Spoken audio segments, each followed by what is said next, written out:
Fine. So our last part of our converting from analog to digital after sampling, or first you started with anti-aliasing filter, then we sampled it, then we need to quantize the amplitudes.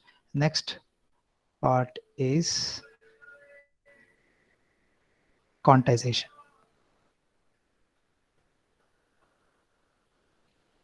Okay, we'll try to analyze this quantization and its statistical characteristics as well. Typically, an analog message signal, say any voice signal, has a continuous range of amplitudes, as you know, correct? And otherwise, in other words, I can say the samples have continuous amplitude ranges. In other words, within the finite amplitude range of the signal, we find an infinite number of amplitude levels. So the continuous range of amplitude levels means that there are infinite number of amplitude levels which we need to be processed through our system. But in reality, it is not necessary to transmit the exact amplitudes of the samples. We need not transmit all the infinite levels of amplitudes of the samples, because of simple reason that the perception of the human itself, whether it is hearing or it's visual, or in the sense if it's through the ears or the eyes, the ultimate receiver can detect only finite intensity differences. Even the human can only identify discrete levels of amplitudes.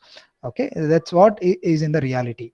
Okay, so this means that the message signal can be approximated by a signal constructed of discrete amplitudes. So now we have discretized in time domain.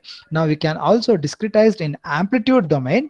The meaning for the purpose of discretization in amplitude, the main purpose is we can save our time of sampling, or we can save our memory, because of the reason that human cannot perceive all the infinite levels of ranges of amplitudes.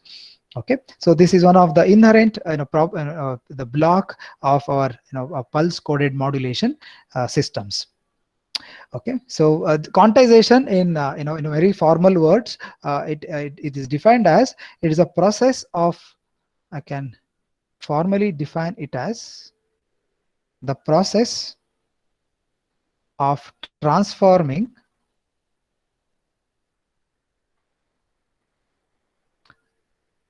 the sample amplitude. Say this is a sample which is obtained after the sampling process.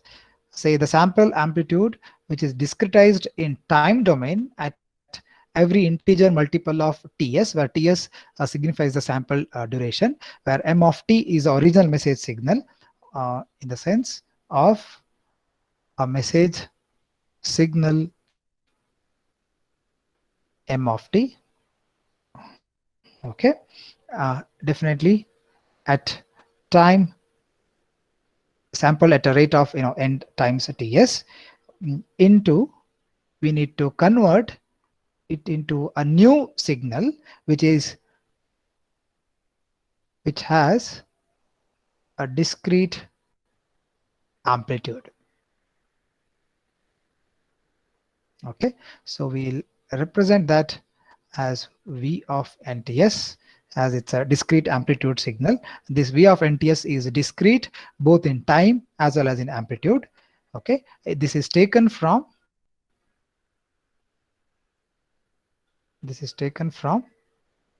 infinite set of amplitudes. Okay, so this is discretized in amplitude level from a set of infinite range of amplitudes. Okay, this is what the purpose of quantization. The quantizer, which is the device that performs this quantization process, we assume it to be the quantizer which does the process of quantization. We assume it to be memoryless and instantaneous. Okay, just for mathematical simplicity, we assume to be memoryless. There are quantizers which come along with memory. Okay, we will take such cases as well. Okay, so but in immediate our discussion, the quantizer is assumed to be memoryless. Okay, all right. There is several methods of quantization. One simple method is scalar quantization. Another is obviously the counterpart of it, which is a vector quantization. Okay, scalar quantization, it's very simple, where it's a one-dimensional quantizing of your all the continuous ranges of amplitudes. So on a linear scale, we try to map a range of amplitudes into one single value. It is very similar to your seal and the floor process, where if it's a range between 3 to 4, we either map it to 3 or 4. That's what is the job of your scalar quantization. But in case of vector quantization, we can go up to go to two-dimensional mapping of your amplitudes, or we can go up to multiple dimensional mapping of your amplitudes. But in our course, we'll be majorly focusing on scalar quantization. Vector quantization can be extended. I mean, scalar quantization analysis can be extended to vector quantization as well. But this will be simply out of the scope of the syllabus that we have set. Okay, so we'll introduce with few notations that we'll be using in our discussion of quantization, which you should be familiar with. Okay, so in dealing the quantizer, before I proceed, if I say quantizer, it is memoryless and scalar. Okay, so in a memoryless scalar quantizer, we may simplify the notation by dropping the time index. Now we have said that the signals that are taken by quantizer are discretized in time. Since we already know that these are sampled versions of the original information signal, we can omit this suffixes of t. Okay, we can just say that whatever the samples that we are getting are discretized in time. We can omit that as in the quantizer part. Okay, so henceforth the symbol m suffix k is used, or I can say it will be equivalent, to be more specific. This m suffix k is nothing but m of kts. Okay, it's a kth sample is represented as m suffix k. Okay, so then I can I can also have a description of this memoryless quantizer as a block diagram. Okay, to make it more clear. Okay, this is your quantizer. Okay, the quantizer does a transformation. That transformation is denoted as G. Okay, the input of this quantizer, is continuous samples. Okay, so continuous samples which are discretized in time. I will not repeat that again. So these are the continuous samples in amplitude domain. Will represent that as m, and the output of this quantizer is discrete in amplitude. This is discrete sample which is represented as v. Okay, so the job of quantizer is to map the range of values. The job of quantizer is to map the range of values. Okay, the range of values, as I have told, this m suffix k, which is the sample which is coming as input to the quantizer, will have continuous range of amplitudes. So I can have the continuous ranges of amplitudes on the scale. So if I put a value, say m suffix k here, say somewhere here, if I say m suffix k minus 1, so k minus 1th sample, somewhere here I say mk plus 1, and somewhere here if I have an amplitude of mk plus 2, the job of quantizer is to take this set of values the set of values is represented as j suffix k and map it onto m suffix k. Okay, so whatever the amplitude levels which are in the range between mk and mk plus 1 are mapped to jk, and hence mathematically I can describe the operation of a quantizer as it takes all the samples of jk belonging to the ranges mk and mk plus 1. Okay, okay, and it maps onto a singular value. So this k can range from, it is all the integer values. It can go up to say certain level L. Okay, so L represents the total number of amplitude levels used in the quantizer. Some resources use it as capital M. So please make sure that such notations are sometimes confusing. So I'm just utilizing using a standardized representations of all these different parameters. So this L basically represents, okay, total number of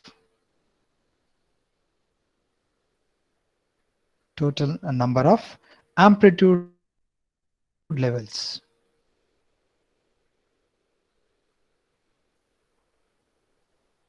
Amplitude levels used in the quantizer.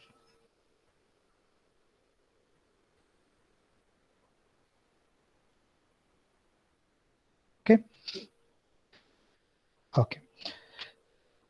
All right. So the discrete amplitudes, which are mk, which ranges from k1 to L, as a quantizer input, are called as decision levels or decision thresholds. So these mk, mk minus 1, mk plus 1, and mk plus 2, and so on. These are the discretized amplitudes, which are called as decision levels or decision thresholds, because these are the one singular values to which we will be mapping onto. So all these are, you can say, okay, I'll take these mk are the decision levels.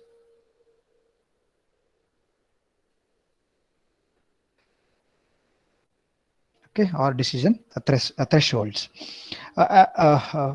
Okay, and these vk, so whatever at the output of this quantizer, so input is mk and the output is vk. These vk's at the output of the quantizer are called as representation levels. Okay, these are the scales along this scale, mk minus 1 to several levels are the input levels which are coming into the quantizer. We are going to discretize their amplitudes onto a certain notation known as v suffix k. Okay, and the spacing between two adjacent representation levels, say the spacing between vk and say vk plus 1, this spacing is known as a quantum, or in other words, this is known as step size. Okay, so we usually represent this step size as delta. Okay, the delta or the step size is the difference between two adjacent representation levels, two discrete amplitude levels at the output of the quantizer. Okay, so in effect, the interval of the jk between mk and mk plus 1 is basically governed by this transformation, where v is obtained due to the transformation of the quantizer g of m. Okay, any questions?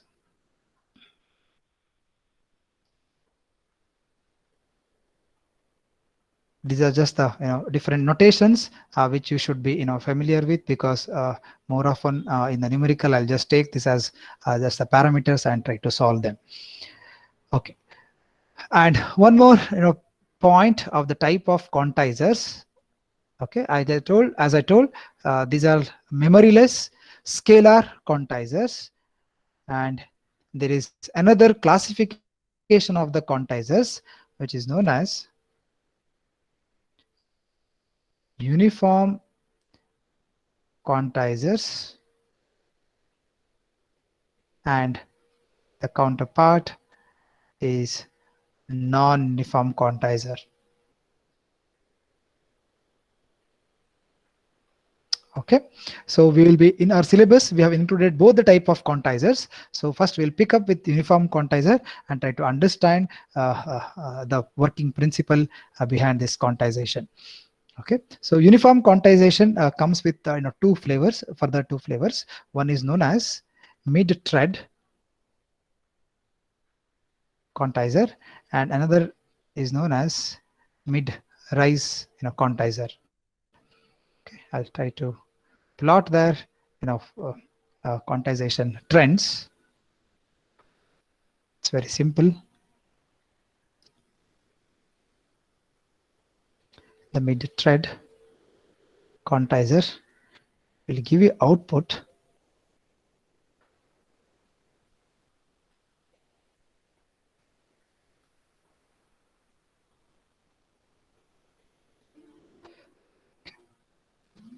I try to draw mid-trend quantizer response. Say this is input level, and if you say this is output level, and if I mark all these, since I need to draw this with a scale, since I want to discretize the amplitude levels, say this is 0. Okay, so on the x-axis, if I say this is 1 and this is 2, this is 4 and 6 and so on. If this is 2, 4, 6 and so on, and similarly on the other side can have -2, -4 and -6, and so on the y-axis can have -2, -4 and so on. So mid-thread quantizer, it takes all the values on the x-axis, which is the input level. Say if I take just the on the positive sides of the input level, say all the values from 0 to 1 are mapped onto, say from 0 to 1, all these are mapped onto amplitude level 1, and all the values from 1 to 2. Okay, so all the values from 0 to 1 are mapped onto 0. All the values from 1 to 2 are mapped onto the amplitude level 1. All the values from say 2 to 3 are mapped onto amplitude level 2, and so on with the other cases. Okay, so but similarly with the negative scale, it's just symmetric on the y-axis. Say from 0 to -1, all the values are mapped onto 0, and from -1 to -2, the values are mapped onto -1. Okay, and so on and so forth, very similar to the positive side. Okay, which can be continued further if you take other levels of the input level. Okay, very similar to mid-thread. You can also plot the mid-rise quantizer.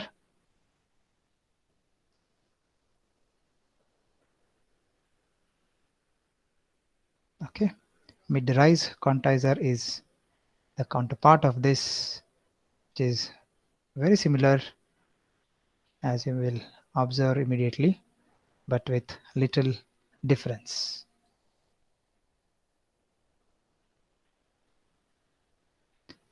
Okay, so this is again the input and the output.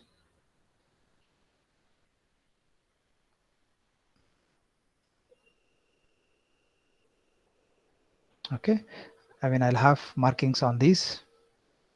This is 0, this is 2, 4, 6 and so on, 2, 4, 6 and so on, -2, -4, -6, -2, -4, 6 and so on. So we try to draw the input output characteristic of mid rise, as the word itself says, on the mid thread, where at the 0 level it is threading, it is steady at the origin, whereas your mid rise at the middle or at the origin it is rising. So exactly opposite of that will happen. So at the origin or at the middle level it is rising, and rest everything is very similar to your previous case, and so on. Okay.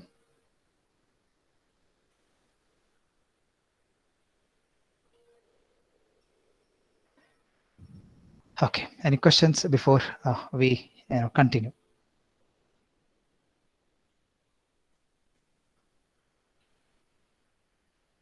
Okay. Nonetheless, both are symmetric with respect to their input-output relation, but only difference is in their origin. Okay, how they map from input to the output level. Okay. Okay. But although we boast of this converting your analog signal into digital, discrete in both time and amplitude, but we cannot forget the important part of this, where there could be errors in converting from these input to output. Obviously, the error, one of the errors which is very evident from here is, say from 0 to 1, I have mapped on to 0. So even for signal level amplitude of 1 volt, I'm mapping onto 0 volts. So there is an obvious error in the when you try to compare with input output relations. So okay, such errors are known as quantization errors. Okay, so this is nothing but the difference between the continuous input sample and the quantized output sample. Okay, which we can try to understand analytically, which is known as quantization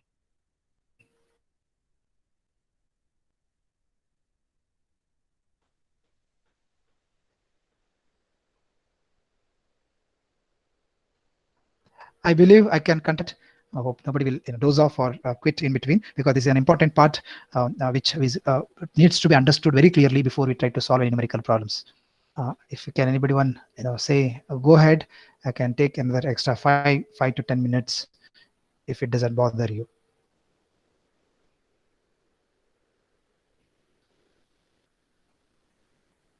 I believe 35 are there already. So is it okay if I continue till 4:15 or 4:15, 4:20? Okay. Okay. Thank you, Amrit. Thanks for that heads up. Okay, so this quantization noise, which is an important part of this quantizer, which will give you an error, I mean amount of error in a mathematical way. So this will give you a comparison study between several quantizers. This will be keep on computing for the various types of quantizers in this course. But we'll assume that so we'll assume certain things before we proceed to understand the term quantization noise. As I said, the noise term is nothing but, in other words, is an error. So we usually try mimic this quantization noise with thermal noise which exists in our circuitry. And hence there's a term noise in place of error. We usually call it as quantization noise rather quantization error.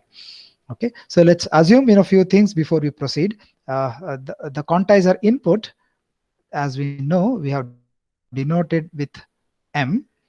This is the sample value of the input signal M of t, which will have 0 mean,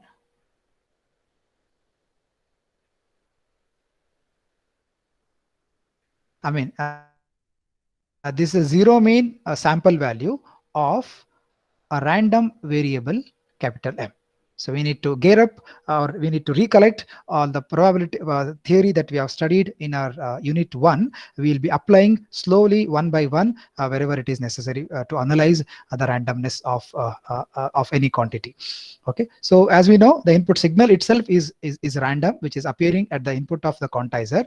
Say we can formulate it as a random variable capital M, and the sample of this capital M is turned to be a small m. We assume it to be a zero mean. Say if it is a non-zero, all we need to do is subtract that sample value with its mean itself to convert back into zero mean. Do all the mathematical process, and at the end you again add back this mean value to get back the original original quantity. Okay, so without losing any generality, we can assume the sample of this random variable capital M to be of zero mean.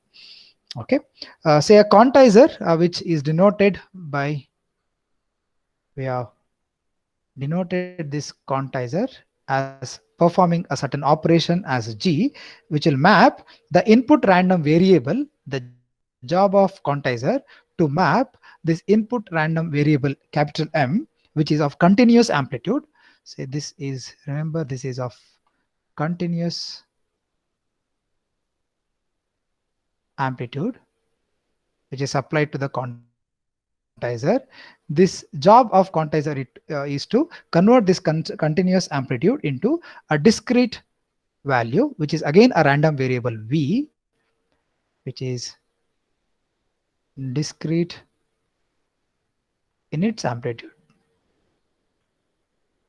Okay, right. There's a respective sample values is small m and small v, which we have utilized earlier in briefing out all the parameters that we are going to take in this part.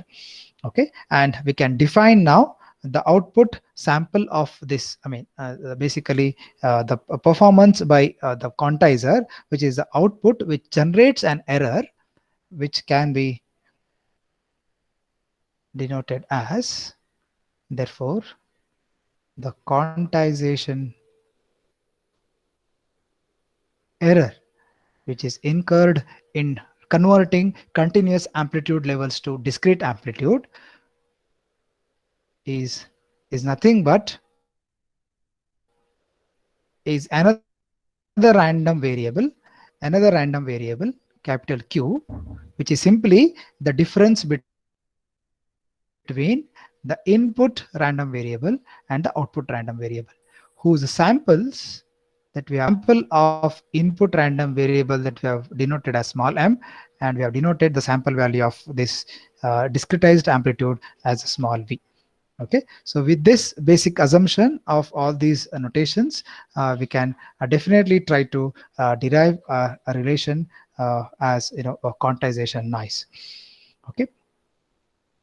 And one more assumption, of course, is that quantizer is assumed to be symmetric, whether it is mid-tread or mid-rise. Okay, it's a uniform quantization that we have considered. We are considering in this part, and therefore, a quantization error will also have zero mean, because we have considered the signal amplitude m being zero mean, and we can also assume that the output of the quantizer will also be zero mean, and with that we can assume that the quantization error, which is a sample small q, will also have zero mean. If it has got zero mean, then another statistical property that that can be found is a mean square value. Okay, so the mean square value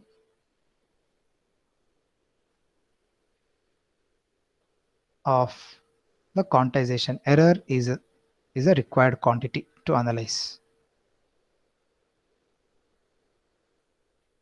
Okay, let's consider an input of continuous amplitudes. Say, since input has got infinite level of amplitudes, but it will have a certain minimum and maximum voltage or current levels. Okay, so we can say that the input will have certain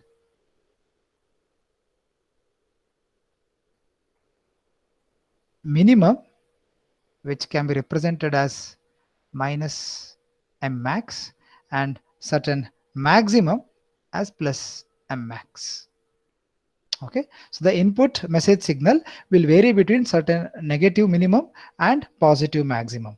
Okay, so which can be say cosinusoidal wave plus a and minus a are your maximum and minimum values in such in such waveforms. Okay, otherwise this minus m max would not be there. Certain other values can also be considered, but just for the representation I've considered it to be negative of the maximum or positive maximum value itself.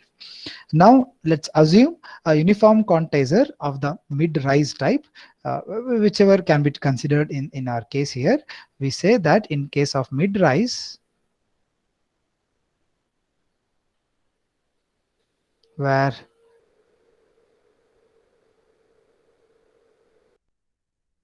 at around 0, it is rising, the step with which is what I'm trying to depict here. So in case of mid-rise, okay, so this is the part where it is rising at the origin. So this is the maximum, this is the minimum. So difference between the maximum and minimum, okay, sorry, before writing this, in case of mid-rise, the output range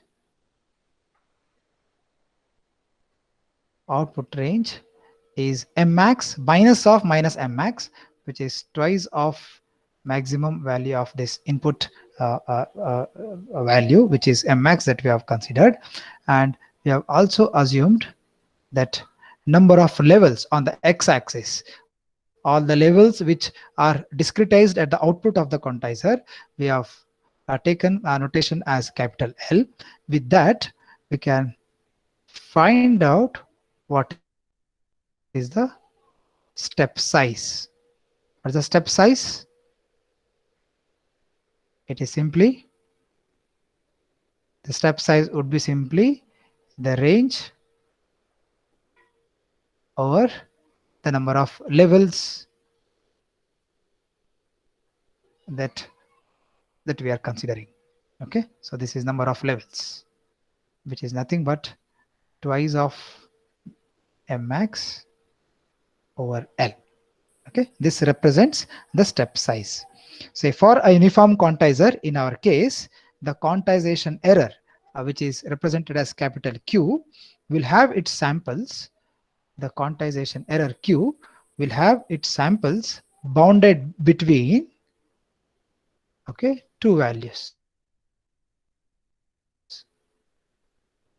Okay, this is bounded between minus delta by 2 and plus delta by 2. So the error is fluctuates between minus half of the step size and plus half of the step size. So the error is, I mean, the quantization error can be at the midpoint of this. In the sense, if I take any arbitrary mapping from input to output, so if I take any arbitrary mapping from, say, input to output, say this is the range, so this is my sample value. The error can be, I mean, the mapping can be towards, left and towards right, where I have taken the ranges from here 1 to 2. Say at around 1.5, from 1 to 1.5, I'm mapping onto 2, and even from 1.5 to 2, I'm mapping to the discretized output value of 2. Okay, so what is the error? The maximum error could be minus 0.5 to plus 0.5. So that's what is the meaning between meaning of this the quantization error, which will have its range or the bound between minus delta by 2 to plus delta by 2. Okay, but this Q is a random variable because the input to quantizer is also a random variable which is discretized in amplitude, and hence the Q is a statistical phenomena, but it is a uniform distribution phenomena, where it is uniformly distributed over minus delta by 2 to plus delta by 2, and hence we can describe the quantization noise. So this is basically the quantization noise, which can be represented with its probability density function, okay, which will be uniform, which is represented as f suffix q, capital Q, fx of x. That's what was a representation that we had done in our last unit. So this is uniformly distributed whose amplitude is 1 over delta. As we know, the area under the curve should be unity. Okay, and it is 0 otherwise.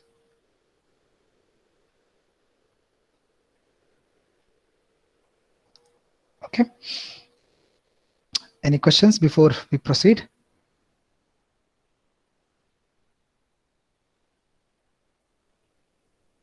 Okay, I assume that that's okay with your end. Note that the mean of this, the expectation of this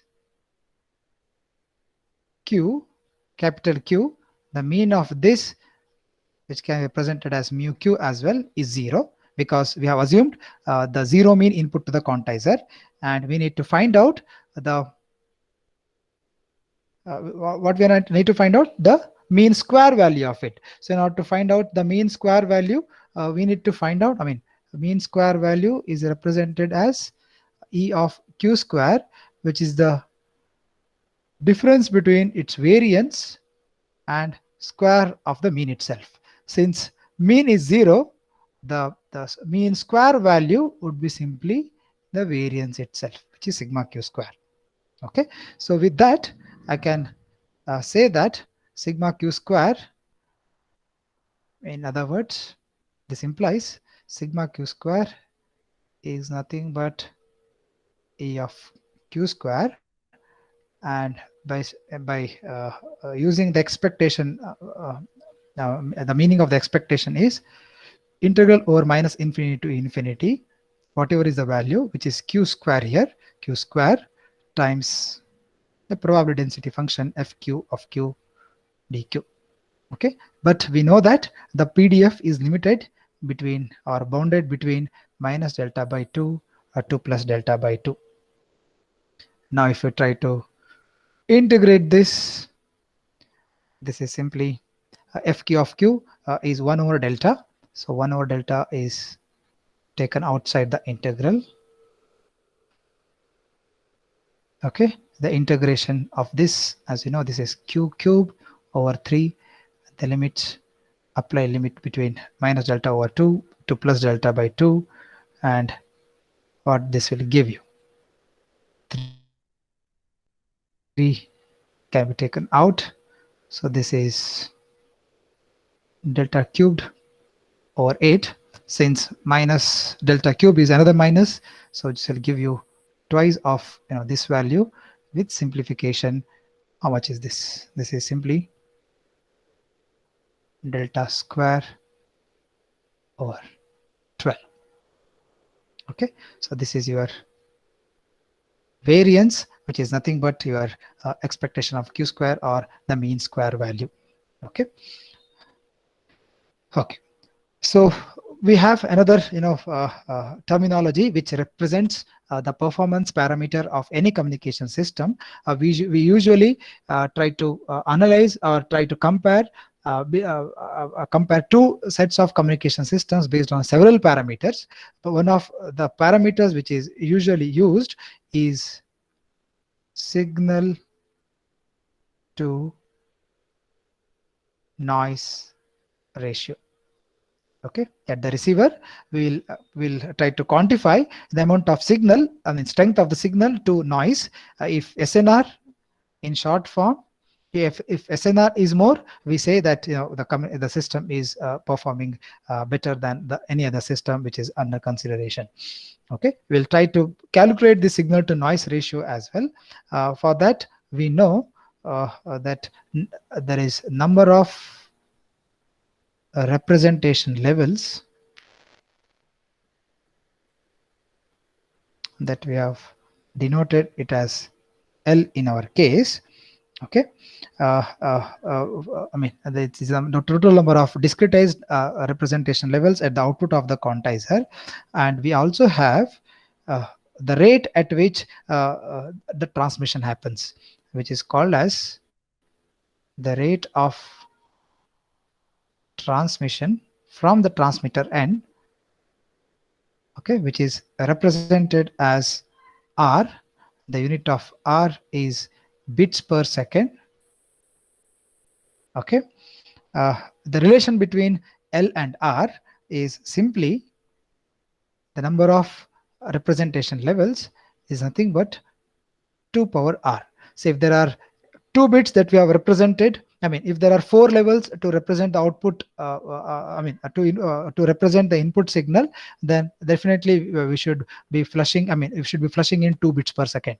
So if there are 8 levels, we will be pushing 3 bits per second or 3 bits per sample for the transmission, and so on and so forth. Is that will be the relation between the number of representation levels at the output of the quantizer with respect to the rate of transmission.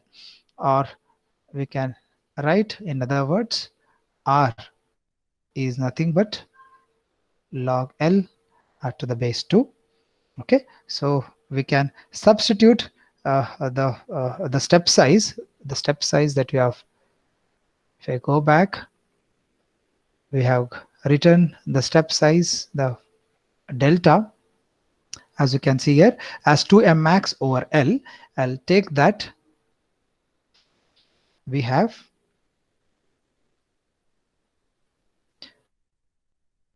step size delta as twice of m max over L, which can be now written as twice of m max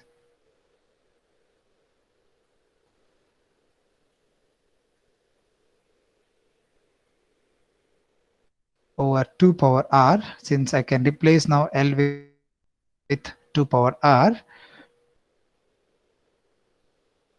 Okay, but we have derived that the variance sigma q square as delta square by 12. Now I'll replace this delta with the new definition with respect to the rate of transmission. So this will be 1 over 12 delta square, which is twice of m max over 2 power R the whole square.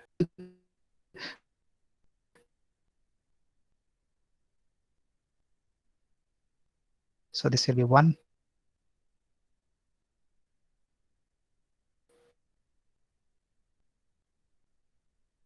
over 3